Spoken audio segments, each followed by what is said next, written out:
இந்தாங்கம்மா நீங்க ஆர்டர் பண்ணது. வாடி போலாம். எங்கம்மா போறீங்க? காசு கொடுத்துட்டு போங்கம்மா. நாங்க ஏன் காசு கொடுக்கணும்? ஆல்ரெடி 20 நிமிஷம் லேட்டு. பேசாம போங்க, காசுலாம் ஒன்றும் கொடுக்க முடியாது. இல்லம்மா நான் 20 நிமிஷத்துக்கு முன்னாடியே வந்துட்டேன். நீங்க தான் போன் எடுக்கல.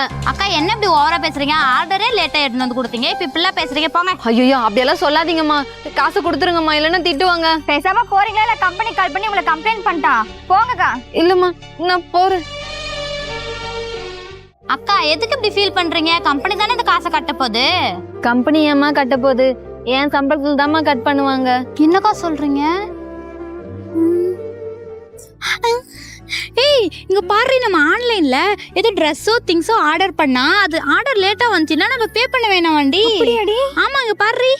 சூப்பர். எனக்கு அப்பனா ஒரு சுடிதார் ஆர்டர் பண்ணடி. ஆர்டர் பிளேஸ் ஆயிடுச்சுடி. சரிடி. இந்த இடம் தானே சொன்னாங்க. ஏய் அந்த லேடி வந்துருச்சுடி. ஏய் ஃபோன் பண்ணுதுடி. ஏய் எடுக்காதடி. இன்னும் போனை கட் பண்ணிடுறாங்க. ஏய் திரும்ப ஃபோன் பண்ணுதுடி. எடுக்காத விடுடி. அங்கேயே வெயிட் பண்ணிட்டோம். சோ போனே எடுக்க மாட்டேங்கிறாங்களே, இப்போ என்ன பண்றது? சரி இங்கே வெயிட் பண்ணுவோம். வெயிட் பண்ணுற விடுடி, அப்பதான் நம்ம ட்ரெஸ்ஸை ஃப்ரீயாக வாங்க முடியும். அதுவும் கரெக்டு தான். சோ டைம் வேற ஆயிடுச்சே. அக்கா சாரிக்கா, ஆன்லைனில் ஆர்டர் பண்ணி ஆர்டர் லேட்டாக வந்துச்சுன்னா பே பண்ண வேணாம், கம்பெனியே பே பண்ணிக்கணும்னு இருந்துச்சு.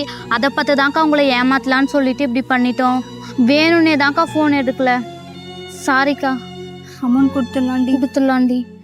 சாரிக்கா. பரவாயில்லம்மா, இப்பயாச்சும் புரிஞ்சுக்கிட்டீங்களே. இதுக்கப்புறம் யாரையும் இந்த மாதிரி ஏமாத்தாதீங்கம்மா. சரிக்கா. சரிம்மா நான் வரேன்.